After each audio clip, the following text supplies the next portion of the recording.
There's no better feeling than a personal win, and the State Farm Personal Price Plan can help you do just that. Talk to a State Farm agent today to learn how you can bundle and save with the Personal Price Plan. Like a good neighbor, State Farm is there. Prices are based on rating plans that vary by state. Coverage options are selected by the customer. Availability, amount of discounts and savings, and eligibility vary by state. Listen in.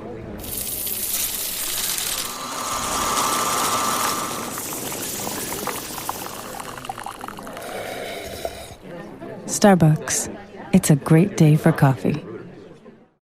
Deciding which credit card or loan is right for you is like trying to choose where you want to eat for dinner. Except when you finally get to the restaurant, the menu's riddled with jargon that no average foodie could understand. So at Credit Karma, we keep things simple. We show you personalized recommendations that align with your money goals and help you turn the confusing fine print into terms you can actually understand. And as a cherry on top, we provide a detailed overview for a new card or loan before you apply. That way, we can help you make decisions faster and with more confidence. Download Intuit Credit Karma today to get started.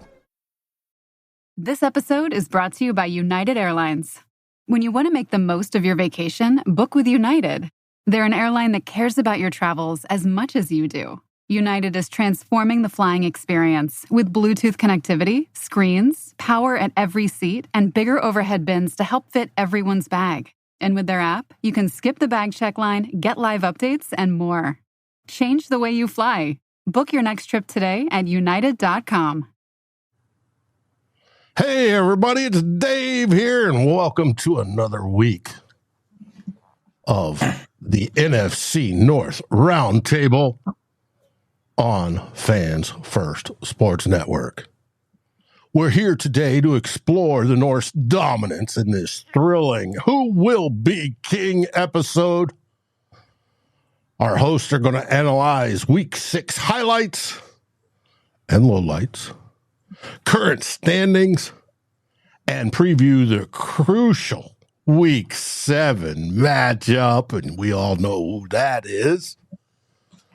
Discover why the NFC North reigns supreme.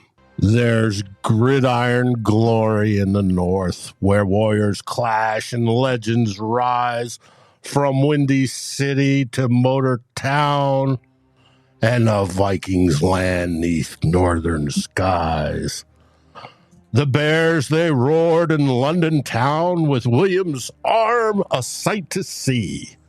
4 touchdowns thrown, 200 yards, a quarterback's sweet symphony.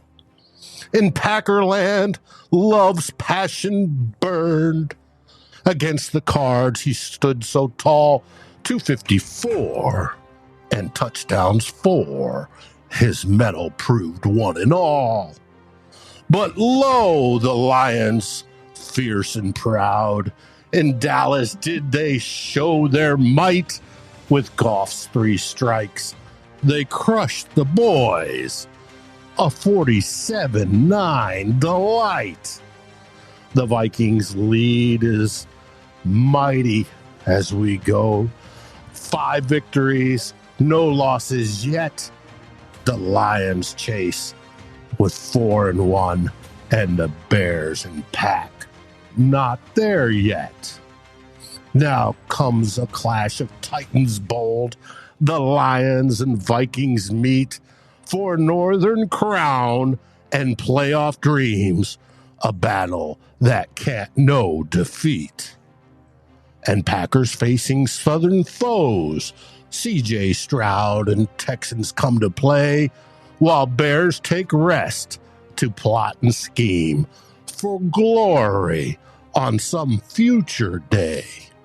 So listen well, ye football fans, to tales of valor, strength, and pride.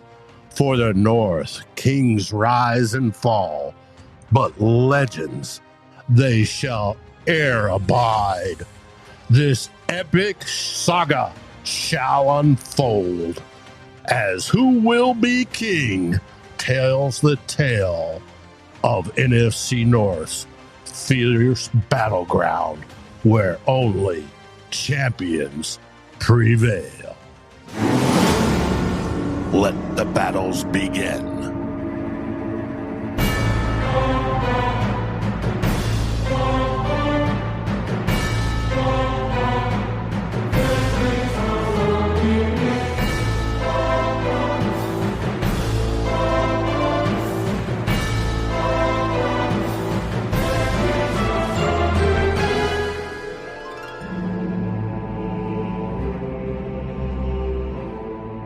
Hey, everybody, I do want to welcome all that's here. Got quite a few people watching.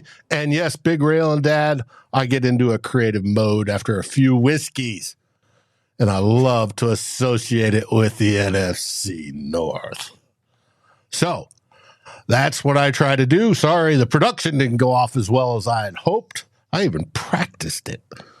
Anyways, I wish to welcome on the viewers left the man, the myth, the legend, the one that covers the Chi-Town Bears, Pay from the Bear Claw podcast. How you doing, Pay?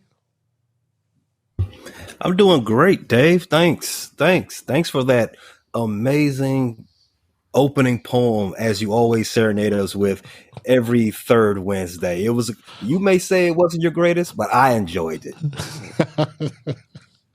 And in the middle, from left to right, we have June and Foster from Detroit City's Might, where they run Bleachers to Speakers.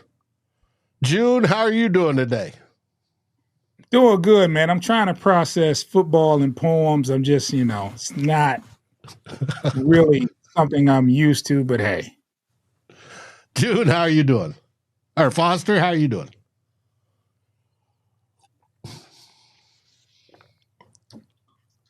Foster? I'm good. There we go. There we go. Just mess the show up, Foster. Yeah. Hey, it's no biggie. I already did. So no. You got some read lips, right? Yeah. So it's not a big deal. But anyways, let's start with week 6. And during the week 6 games, they started in the morning, on Saturday morning, with the Bears traveling to London, playing at Tottenham Hotspur Stadium, against the Jacksonville/English Jaguars. How did that turn out? The game turned out amazing. The Bears did what they were supposed to do. They went and defeated the Jacksonville Jaguars in their pseudo home turf. They fought you would have thought Jacksonville was better playing England. Well, yeah, in England. They're only 6-6 after Sunday playing over there in London. That's crazy. But anyway, the Bears won their 9th consecutive game as the home team. In asterisk, put that in asterisk because they were technically the home team Sunday, but they were just playing in London, Jacksonville's second home. They destroyed them Jaguars, as Dave said, the Jaguars. Trevor Lawrence and his team was coming off their best game of the season. They was coming off a win, and they got brought back to reality in the quickest fashion as well. They started the game hot. They went down the field. They got the little field goal, and then it was all downhill from there. Caleb had, again, his best game of his career. Should have had 6 touchdowns, settled for 4. If he didn't underthrow a pass that went to an interception, that'd have been a touchdown. If DJ Moore got 1 more inch on a touch pass, that'd have been his 3rd touchdown for DJ Moore. But 4 touchdown passes, 50 yards rushing for Caleb. I believe I heard that's the first time that's ever happened in a London game. Well, the kid, I mean, he's already the greatest Chicago Bears rookie quarterback of all time. And it's only after 6 weeks. And that's not a high mark to achieve either. It's definitely not. It's the first step. Now, one of the guys here said, yeah, but you haven't played anybody. Slow down. The Bears didn't make their schedule. If the Bears had lost to any of these teams, you'd have said, oh, the Bears are trash. They're losing to 1-win Carolina, 1-win Jacksonville.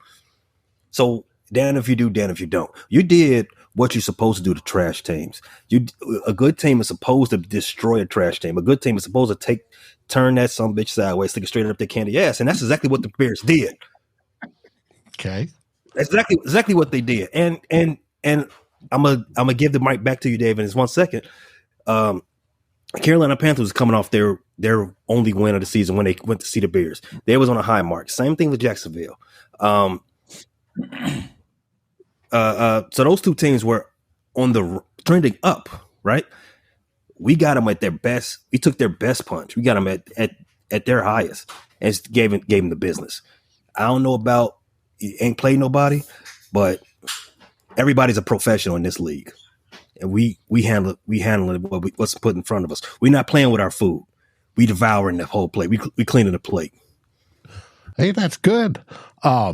Big Rail and Dad, a friend of mine, says if Williams is that successful with the worst O-line in football, think what will happen if he ever gets a great one.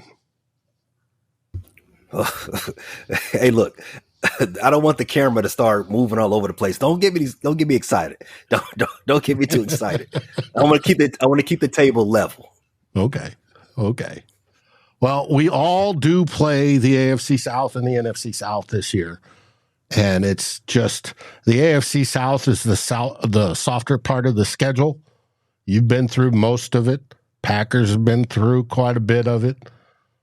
There's going to be times when our schedules get a little easier or tougher on how the season plays out.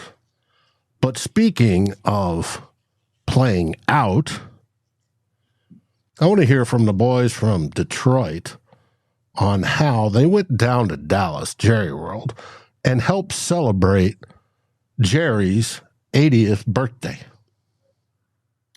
Well, we gave Jerry a birthday spanking.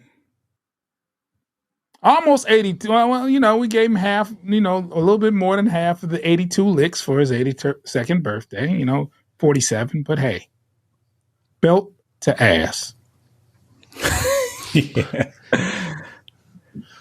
But you had a little blue on blue casualty there. Yeah, it was a bittersweet day. Of course, everybody knows Aiden Hutchinson broke his leg, his fibula and tibia, and he's out for the season. It was one of those things where it happens in the game, and it just takes away, like, it went, the mood, the whole energy just went bad. I think it was like a 15-minute break, several commercial breaks, and you still see him laying on the field, and then you see the cart. It's never good when that cart comes out. It's just like never good. And it was a bittersweet moment after the day was over. So, well, legs aren't supposed to bend that way. No. What was he came out of surgery. He's out for the season. Has that been confirmed that he's out for the season? Or is that just... It's been confirmed. It's assumed, but the nature of the recovery time, the time frame does not fit within the season. Do you know if they had to put any hardware in? They had to put a metal rod in his leg. That's a shame, especially with the game this week. But we'll get into that a little bit later. But yeah, I mean, you lose he's Detroit's best defensive player by far. So, well, it happens. It's happened to the best of us. Now, is Detroit, Big Rail Dad asked another good question. Is Detroit going to be targeting a trade now for an edge? I think that, I think that they took calls on Hassan Reddick. We've made a couple small moves to kind of add depth to the team.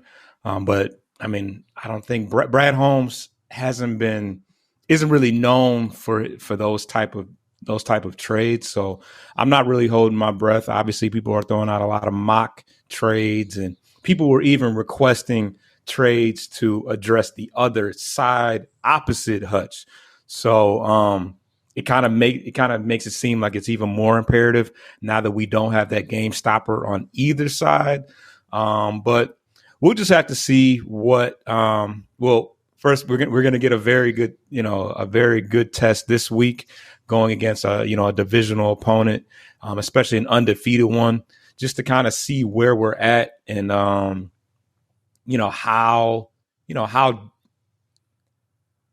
rough things might get without our the heart and soul of our defense. But we got a lot of guys that are having career years and making an impact on the defensive side. So I think that we're gonna be able to rally and try to make up the make up for the void left behind, because the defensive line as a whole had a very strong game against the Dallas Cowboys. Was it the line so good or the Cowboys that bad? I'm sure it's a combination of both, but Levi Onwuzurike, he went into the game with 3 sacks. Ali McNeil, he's been really good thus far. He just got, interesting enough, he got his extension yesterday, which was interesting timing with Hutch going down just days before. And then of course DJ Reader has stepped in and made an impact on the run defense and taking up all those blockers. So we came into the year pretty deep at the defensive line position. Like the guy said, Kyle Pecco is also out for the year. So we definitely got some guys going down just as fast as we can bring them in here. But, this is a team, it's a all hands on deck, next man up mentality. So they're gonna rally around their leader, I believe. Okay. Interesting. And as everybody knows, the Vikings had their bye week, and we were sitting there watching football and trying to catch up on certain things. Production-wise, we're back to full schedule, and we are getting ready for Week 7. But before we get to Week 7, the biggest shock around the league is when everybody looks at the NFC North. Mm-hmm. We happen to be the best division in all of football. Oh, yeah. We all are above 500. We all have positive point differentials to the point that if you sort the entire league by point differential, guess who comes in 1, 2, 3, and 4 on that list? This episode is brought to you by United Airlines. When you want to make the most of your vacation, book with United. They're an airline that cares about your travels as much as you do. United is transforming the flying experience with Bluetooth connectivity, screens, power at every seat, and bigger overhead bins to help fit everyone's bag. And with their app, you can skip the bag check line, get live updates, and more. Change the way you fly. Book your next trip today at united.com. This episode is brought to you by State Farm.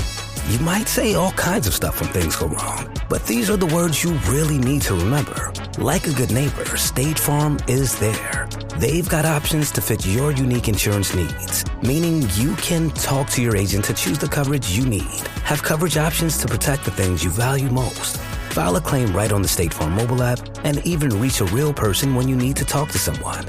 Like a good neighbor, State Farm is there. The NFC North. It is unbelievable. We said it at the beginning of the season that we thought this might be the toughest division in football, and we were correct. The AFC North is going to diminish that crown or relent release it this year, unless there's some catastrophe between now and the end of the season. So, why do you think we are so good? Hey? Other than what you said, that we assumed this, we called it. I don't want to say, I don't want to pat ourselves on the back. There's still more than half the season left to go. But we all figured that we were coming into a season of building, right? We were building on the successes we had in 2023. Your team, Dave, you all had a very, very good and very aggressive defense. You pretty much kept that afloat. You lost Danielle Hunter, but you added someone who's younger and just as, maybe in some respects, as good as Danielle Hunter. He's definitely producing early in the season as a Pro Bowler / All Pro type of guy, and Jonathan Greener.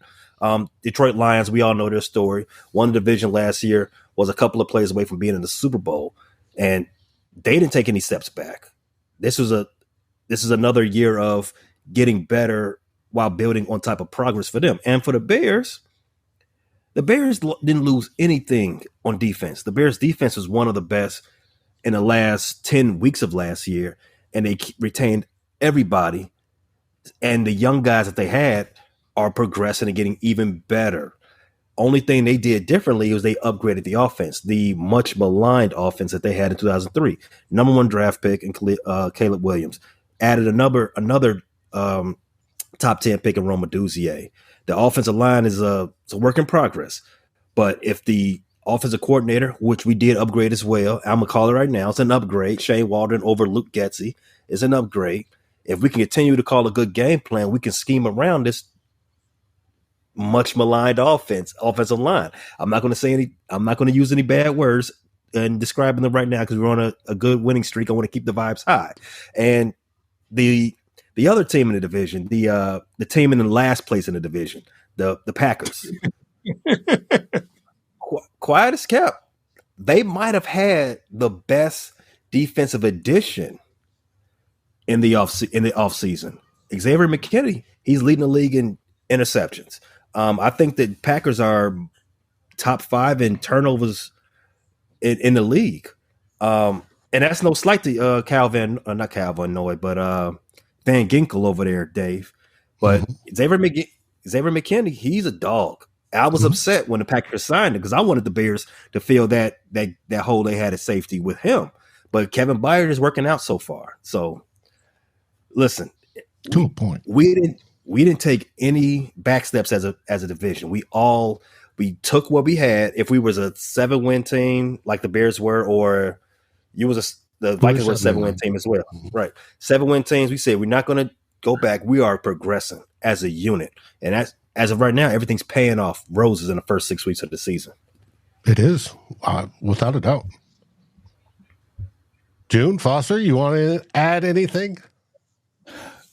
A couple parallels that I've seen. One is I feel like for the most part we've all kind of complemented the pieces that we had together with pretty solid drafts.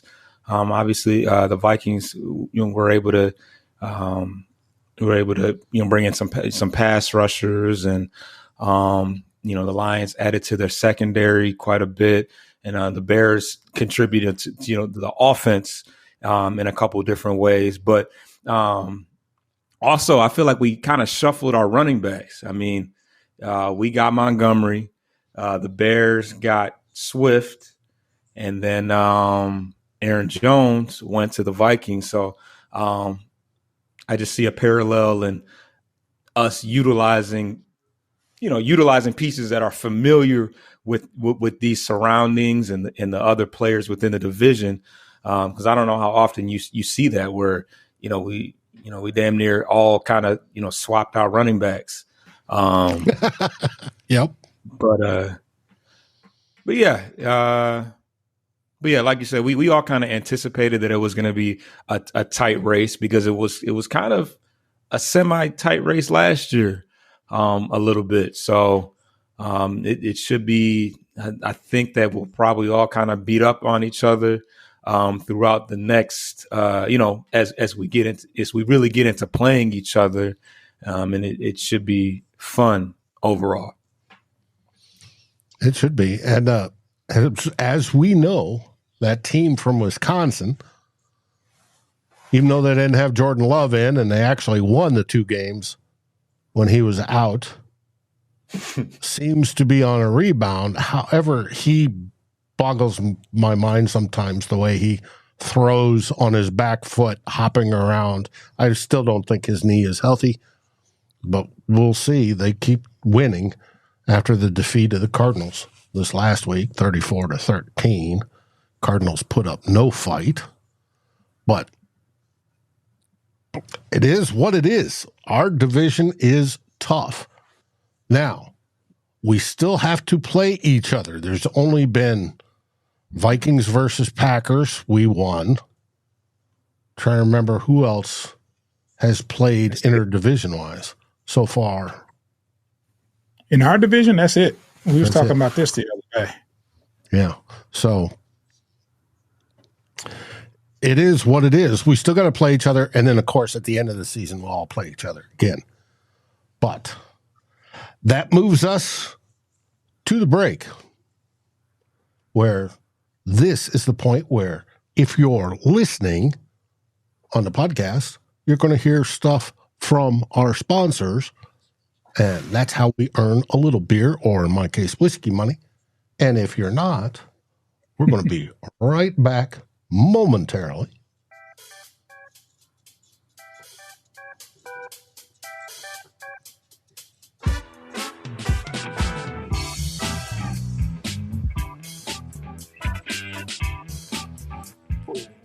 And we're back.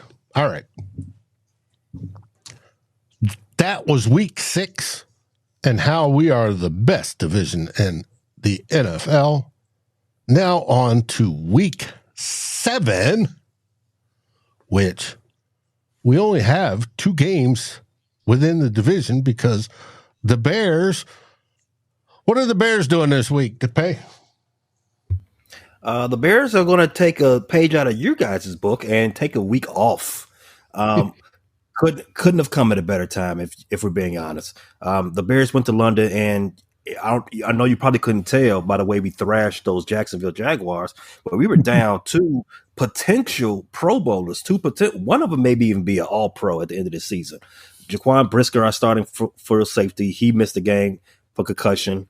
Tyreek Stevenson, second-year player, he missed the game with another injury. Kyler Gordon, he left that game early with a hamstring injury. It hasn't really been reported yet. But we're kind of banged up on defense. Banged up along the offensive line, too. Perfect time to have a break. And next week, the game of the week for week 8. But we ain't going to talk about that yet. But this week, we chilling. Okay. How are you going to work on any sort of mid-season trade? Since trades seem to be flying across the board in the NFL this week. What's crazy is the Bears actually don't need a wide receiver. I see wide receivers are just switching teams left and right nowadays. We don't need a vet wide receiver. We got enough. If the Bears were in the market for anything, they should have been acquired that player a long time ago, in my opinion. The Bears need interior linemen on the offensive line of the ball. You don't see those getting traded during the season. You rarely see those getting traded ever, right? So that's the only need the Bears have. The Bears have, we're good. We're locked up long term with every other position. So you're not going to be sellers either. Dave, if the Bears sell anything this season, the last show that I do, it would be on top of a tall building. Okay. And I had to ask. I just had to ask.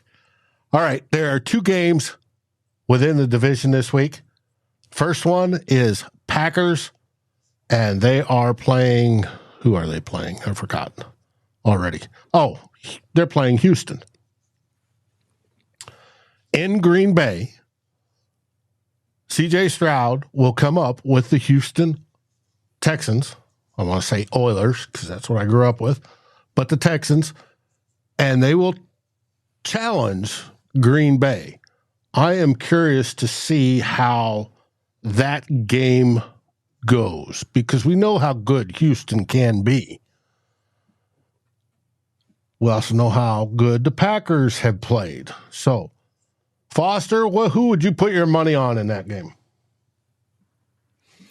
Between Houston and Green Bay? Mm-hmm. You know, me and June was talking about this earlier, and I feel like we were kind of stumped.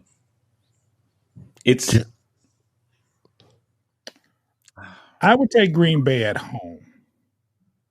Yeah. Green Bay's tough, though. Yeah, Green Bay's tough, so, yeah. And Dell's out, right, Tank? Nico Collins. Oh, Collins. Yeah. We talked about that, Foster. They don't have their number one receiver. They do have Stephon Diggs, though, but at the same time, Packers at home, I'll take Packers at home. Yeah. I hope Houston could pull that one off. I hope I'm wrong, but. Yeah, right, yeah. Pay, you do a wagering show. What did you see the line as?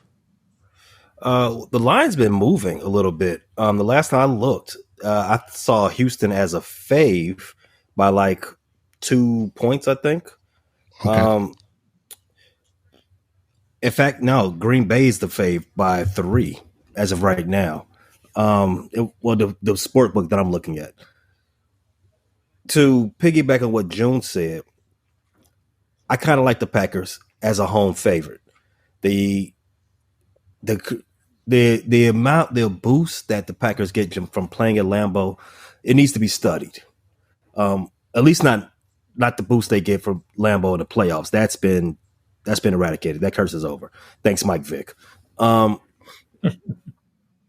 in season, Houston has been, their record is better than their actual play, right?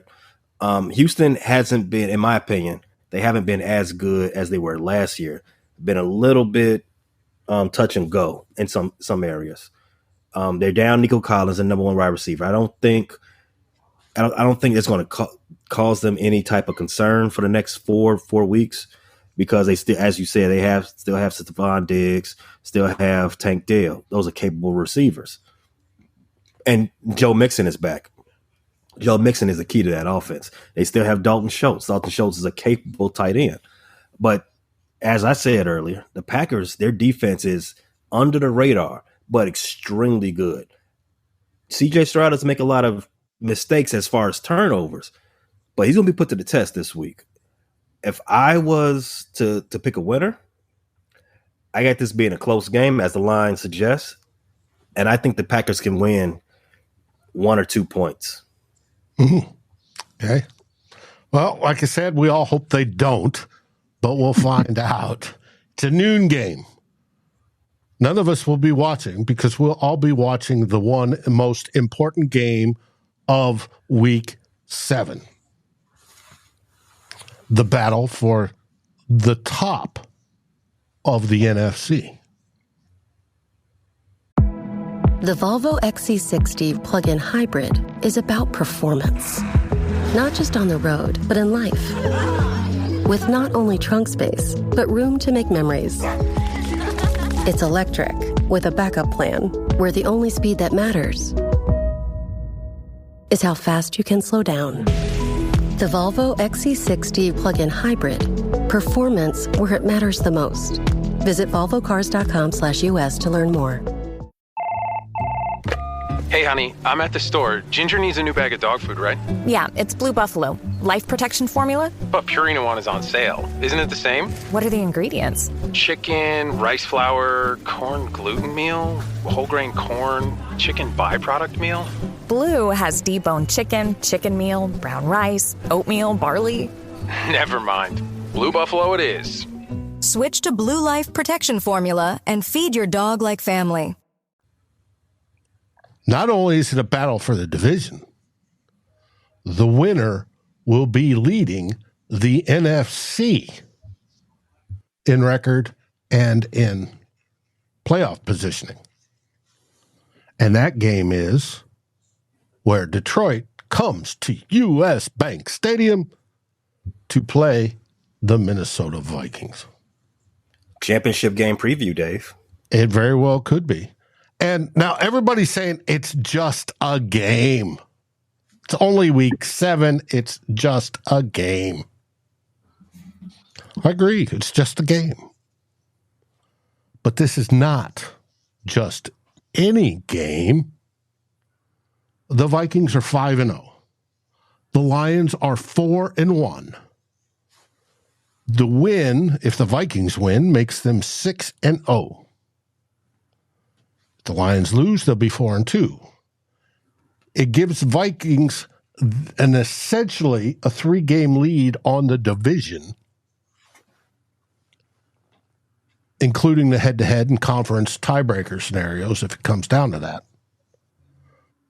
With the exception of the Bears, because we have yet to play the Bears, but we'll have the head-to-head on the Lions and the Packers. A loss gives both teams a 5-1 record, vaults the Lions in the first place due to the team-on-team record, with all of it coming down to the Vikings traveling to Detroit. For which game, Foster? Do you remember when we play the second time? Is it Thanksgiving? No. June? I have no idea.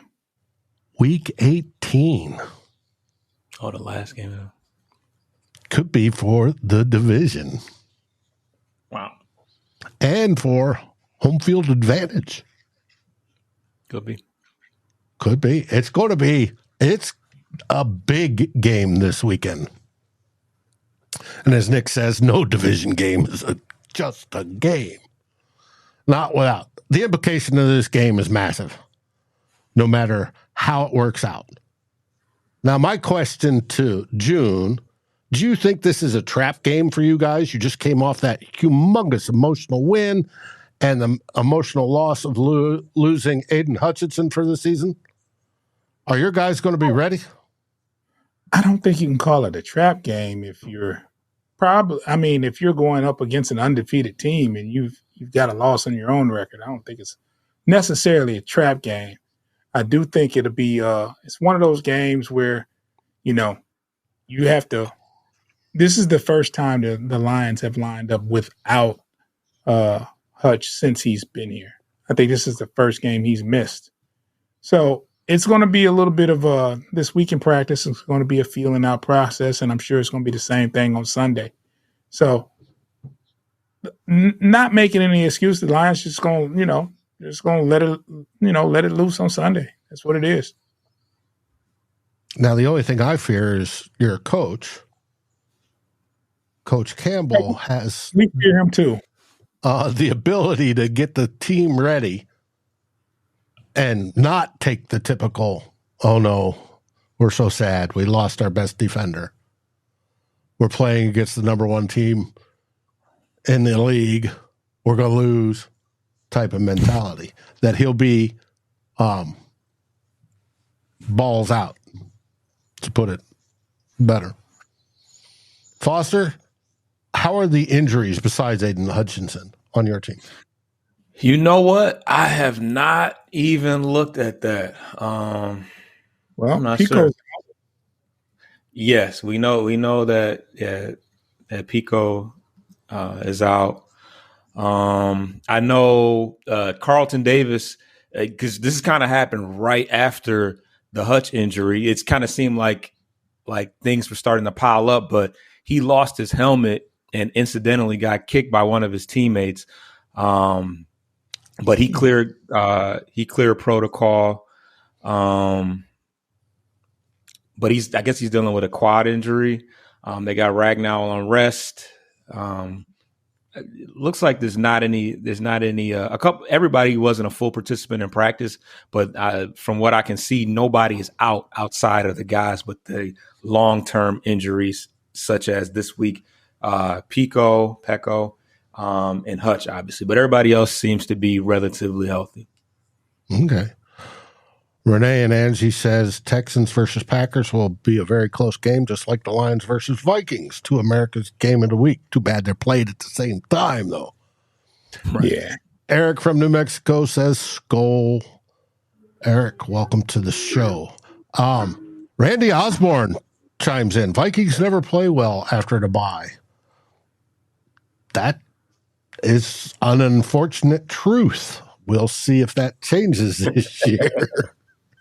I hope it does.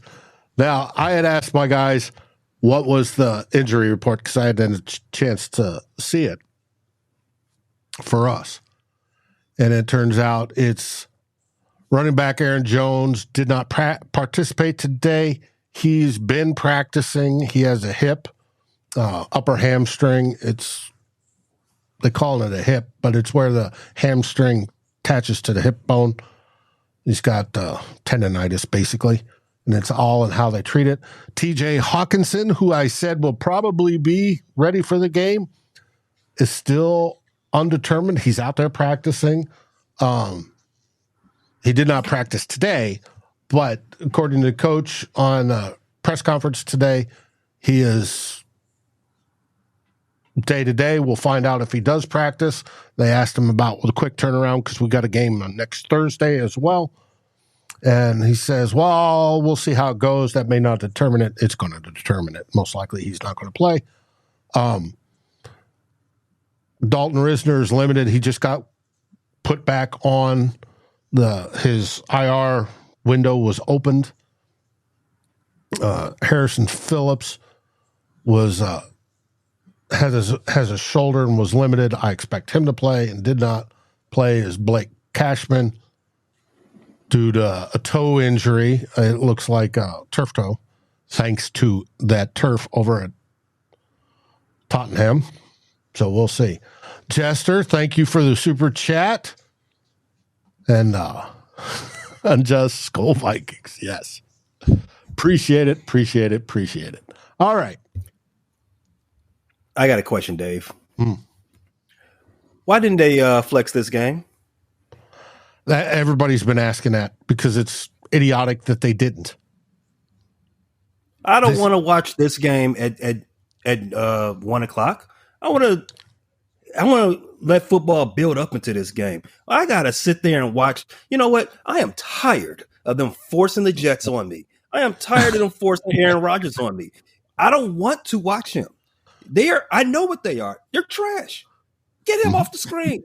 He does not deserve to have the big screen. Put him in the little box in the corner. Put the good teams on prime time. I want to see the Vikings undefeated, and I want to see the Lions, last year's division champions, 4-1. Put them on prime time. Get Aaron Rodgers out of here. He can go throw his receivers under the bus off screen somewhere. The number 1 and 2 teams in the NFC, and they did not flex it whatsoever. It's mind-boggling. It should have been a primetime game. Should have been the 8 o'clock Sunday night game. It should have been something, but hey, how they do it is somewhat of a mystery. Each network can hold on to certain games. Maybe that's the case. In this case, I don't even know if it's on Fox or CBS, but it's going to be interesting. I bet it's probably the most watched game in the noon hour. But now, what somebody said when we talked about if this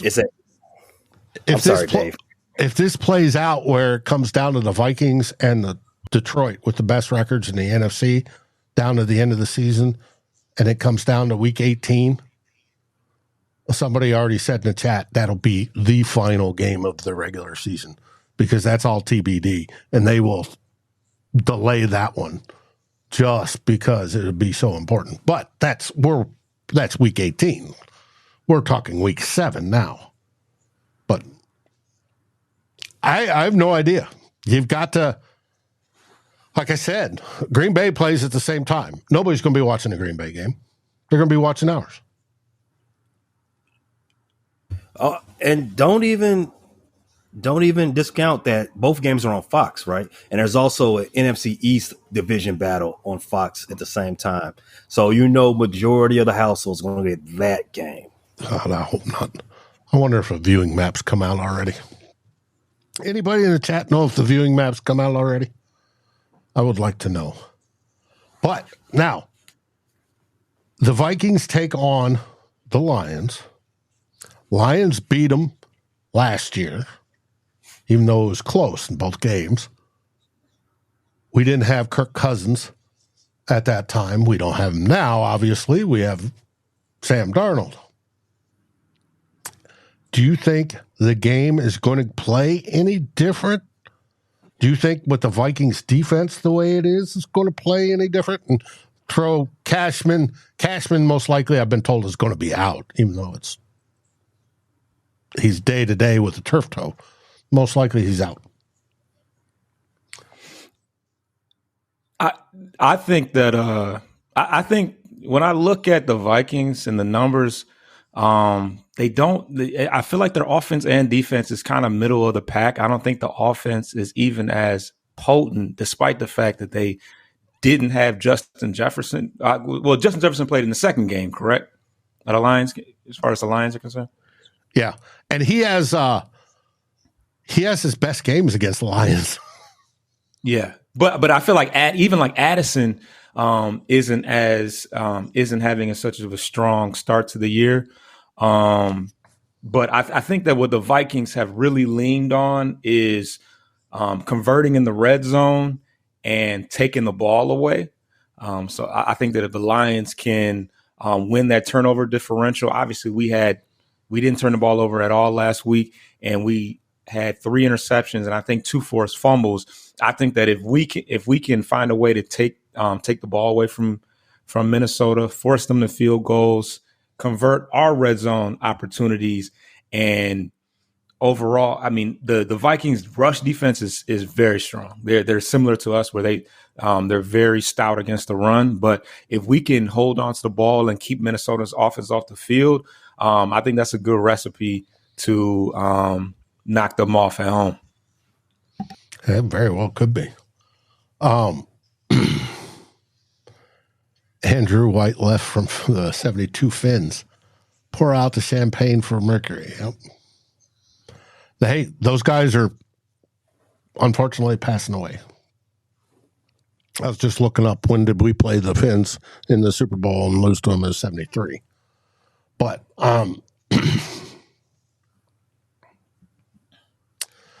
that comes from a question of Andrew Alasog. I'm probably butchering your name, and I apologize for that. He says, do you think the 72 Dolphins are on the phone and together worried about undefeated? No. How often has it happened? Right. Closest one was New England. Yeah. That was it. Lost the Super Bowl. To the Giants. But anyways, now, I envision this game that the Vikings, if Sam Darnold is playing well, we're going to score points because of our offense and how we like to throw, and we're going to run and throw. And that the only thing I'm worried about is your interior defensive line, I don't think, and your linebackers, your inside guys. But other than that, you're beatable on the defensive side. What about our safeties? We got Brian Branch and Kirby Joseph. They're like 2 top 5 safeties right now. Well, yeah, but you need a whole defensive backfield, not just 2. Yeah. No, that's true. But when you got strength in center field back there, I mean, it can help clean up some of the shortcomings of your corners. Well, I'd say throw underneath to beat that, but Sam Darnold doesn't tend to like to throw underneath. He likes to throw to the sidelines. So we'll see. Now, the biggest matchup is going to be our defense against your offense, because your offense has been humming lately. And that's what's scary to me, is how well that sucker's been moving. Now, is it great stats? No, not really. But is 47 points or 49 points great? Yes. And how we came close to beating you twice last year with lesser defense. We have a better defense this year, even though Cashman may not play, which is no big deal. We'll either have Camus, Hill and Grazier Hill, or we'll just play with the one linebacker and we'll have 5 defensive backs like last year. But I still think it's going to be a great game. And I encourage everybody that can get the game, watch the game. Vikings are presently favored by 2.5 when I checked this morning, and that's gone up this week. We started out at 1.5, and we started out underdogs originally. You guys agree with that? I agree. That puts us about even on a neutral field. Yeah. So it's going to be a great game. Can't wait. Oh, me either. Cannot wait. Going to be fun. Well, guys, I think that's it. Who do you play in Week 8, Pay? The DC Commies. The battle for Offensive Rookie of the Year, head to head, right there. Yeah, very well could be. That game was actually flexed into Sunday Night Football. Really? Yeah. Oh man. Because of Daniels. Yeah, because of Daniels. He's a story. No disrespect to Chocolate City and Jaden Daniels. They're doing their thing, but bear down. Mm-hmm. Speaking of bear down, where can they find you, Pay? You can find all of our shows concerning the Bears, the Chicago Bulls, the Chicago White Sox, Cubs, DePaul, Blue Demon, Chicago Sky. All of the Chicagoland sports conversation will be happening at one central location, the Frustrated Chicago Sports Fan Channel. That's on YouTube. You can find us at just any of your podcast aggregators at the same name, Frustrated Chicago Sports Fans. We're all there. We got something dropping every day on YouTube. We try something almost every day on the podcast side. Check us out. It's a good time. You won't be disappointed. Mm-hmm. June, where can they find your work? You can find us on Bleachers to Speakers on YouTube and any of those podcast aggregators that Pay mentioned. Just type in Bleachers to Speakers FFSN. Make sure you follow us. Download those episodes. Okay, and of course the Vikings on Vikings First and SKOL, and everybody's already watching, so you know that. But you can get us not only on Vikings First and SKOL YouTube, but on all the podcast aggregators. If you have an aggregator we aren't on, we'd love to hear about it. And you can also find us over on Facebook at Vikings First and SKOL, and at all our partners, the Fans First Sports Network. We have written stuff there as well. So, what do we say, June? That was a hearty roar. Yeah. Hey. Bear down. And of course, SKOL Vikings. Like, subscribe, and rate us on your favorite podcast aggregator. Thank you for listening to this NFC North group effort on the Fans First Sports Network. This has been a Bear Claw podcast. Bleachers to Speakers. Vikings First and SKOL. And of course, the Fans First Sports Network production. Thank you for listening.